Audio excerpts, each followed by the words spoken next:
Hey folks, just want to get a quick word out before spring break. Remind you we have a Washington, D.C. trip this fall. Whenever I mention D.C., I get a response of, oh, it's we went in 8th grade. That is nothing like the trip we have. Of course, if you want to go with a bunch of munchkins and have some wonderful food and stand in line to get in the Capitol in the spring and take that luxury bus they offered, you go right ahead and ride with the 8th graders. But in the high school trip that we take from our school is the best trip you've ever seen. We have a tour of a lifetime set up for your student, and we'd like to make sure that they have the opportunity to go. The itinerary is absolutely amazing. We go to the FBI Academy in Quantico. Very few groups ever get to tour the FBI, but we've gone 14 times and had some really amazing experiences there. One of the cool things is the hostage rescue team. If they're not deployed, we get to see their equipment, meet some of the people on the team. We also meet usually a criminal profiler. It's probably going to be SSA Andre Simmons. We're looking forward to meeting him and having him tell us how they do their job. We also go by National Center for Missing Exploited Children in Alexandria, Virginia. They get to see the age progression software experts, also the people who do the online predator investigations and such. It's a really, really cool experience. We'll also go by and see the U.S. Capitol Police. They're usually host us for about a 4-hour trip visit, and we get to see all kinds of everything from bomb squads and the anti-terrorism teams and the dogs. It's just amazing. This time around, we're also looking to hopefully add the DEA Museum again this time. Our itinerary continues with Supreme Court of the United States. 5 of the 14 times I've gone in the past, we've actually met Clarence Thomas, who's a Supreme Court Justice from here in Georgia, and that's just absolutely an amazing opportunity. We go to the museum, which is the First Amendment Museum there in D.C. We'll also go to the National Law Enforcement Officer Memorial, where our honor guard will lay a wreath in memory of some of the people, the officers that have fallen that Officer Hart and myself know while we're there.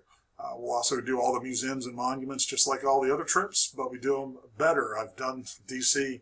This will be my 15th time with students, and it's about the 23rd time I've been on different tours and groups.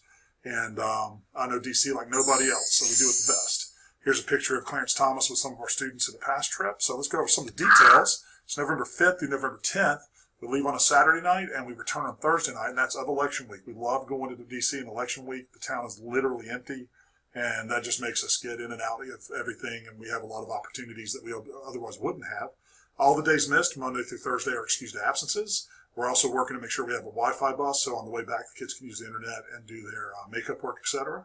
The trip cost, when we rolled it out back in the fall, was $1,139. I'm not quite sure where it's at today. It's around $1,200. That is all inclusive. It covers everything in those 5 days: hotel, food, 3 meals a day, everything. So a kid could get on the bus with no money and come back and be just fine. So that's an all-inclusive price. We do go through World Strides. I've been about 14 times, like I said, with students. This will be my 15th, and I wouldn't do it again if I didn't have World Strides as the company we use. They are fantastic. They cover all the details. They're just fantastic. We will be in a top-of-the-line charter bus. We'll be in the better hotels. The food, obviously, I love to eat, so we always make sure we eat well. So some pictures from the past. This is U.S. Capitol PD last time. The FBI Academy and the Supreme Court of the United States. We had a lot of fun last time. But kind of a bit of a cautionary note. We've got about 15 kids signed up right now. We need to make about 32. I feel pretty sure we really haven't pushed the trip that much this year, so I'm hoping this will get some folks to sign up. But if by May we don't have the 32 seats on the bus filled, we are going to have to extend this to Milton and possibly Centennial to fill the bus up to make sure we have a trip that's at cost. So I don't think we're going to have to do that. Last time we did do it with Milton because we were a new school and it was a fun trip.